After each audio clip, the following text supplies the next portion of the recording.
ఇన్ని సంవత్సరాలు ఎలా ముందుకు నడిచామంటే అది కేవలం మీ యొక్క కృప. సంవత్సరం వెంబడి సంవత్సరాన్ని దయా కిరీటంగా మీరు ధరింప చేసుకుంటూ వస్తుంది. ఆయన అన్ని విధాల ఇరుకుల్లో విశాలత, దుఃఖంలో ఓదార్పు, కుంటుపడిన పరిస్థితుల్లో చేయి పట్టి నడిపించి మీరు కూర్చిన సమకూర్పుల కొరకై మీకు స్తోత్రాలు స్తుతులు చెల్లిస్తున్నాం. మీకు మేమందరం కలిసి స్తుతించడం కంటే మేము చేయగలిగినటువంటిది ఏమీ లేదు ప్రభు. మీకు స్తోత్రాలు చెల్లిస్తున్నాము, మీకు స్తుతులు చెల్లిస్తున్నాము. ప్రత్యేకంగా గ్రేస్ను బట్టి మీకు వందనాలు చెల్లిస్తున్నాను నాయన. 50 సంవత్సరాలు మీ యొక్క కృపా బాకులు చాటును భద్రపరిచారు. మీకు స్తోత్రాలు చెల్లిస్తున్నాను.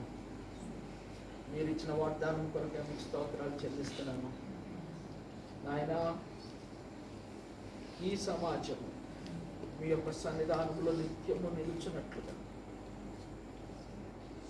నాయన, ప్రతి ఒక్కరూ మీ యొక్క సన్నిధానంలో నిలిచి భాగ్యవంతులు ఉన్నట్లుగా మీరు కృప చూపుతున్నందుకై మీకు స్తోత్రాలు చెల్లిస్తున్నాం. మేమందరం కూడా అంతరాంతరాలలో మీకు ఇష్టలుగా ప్రతిష్ఠితులు మొదటకు సహాయం చేయండి. గ్రేస్ కూడా మీ యొక్క ఆత్మతో నింపి, మీ యొక్క పరిశుద్ధాత్మతో నింపి నాయన ముందున్న సంవత్సరాలలో మిమ్మల్ని గణపరుస్తూ అనేకులకు ప్రకాశతనిచ్చేటువంటి తల్లిగా నాయన సోదరిగా ఉండటకు మీరు సహాయం చేయమని ప్రార్థన చేస్తున్నారు నాయన. రేఖాబు పేరు ఎంత ఘనమైంది ఎంచబడిందో ఆ పిల్లలు లోబడటాన్ని బట్టి ఆయన పేరు గ్రంథంలో వ్రాయబడింది. స్తోత్రాలు చెల్లిస్తున్నాము.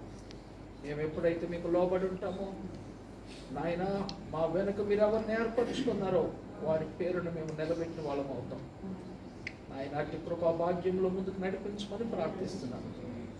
మీకే సమస్త మహిమను ఘనతను ఆరోపిస్తూ నాయన 50 సంవత్సరాలను బట్టి మీకు వందనాలు చెల్లిస్తూ 51లో మీ యొక్క కృపతో మీ యొక్క సారముతో నింపి క్షేమకరమైనదిగా, దీవెనకరమైనదిగా, ఆశీర్వాదకరమైనదిగా చేయమని మహిమ ఘనతలు మీకు ఆరోపిస్తూ యేసయ్య నామమున ఘనపరిచి గ్రేస్ దీవించి మిమ్మల్ని కొనియాడుతున్నాను.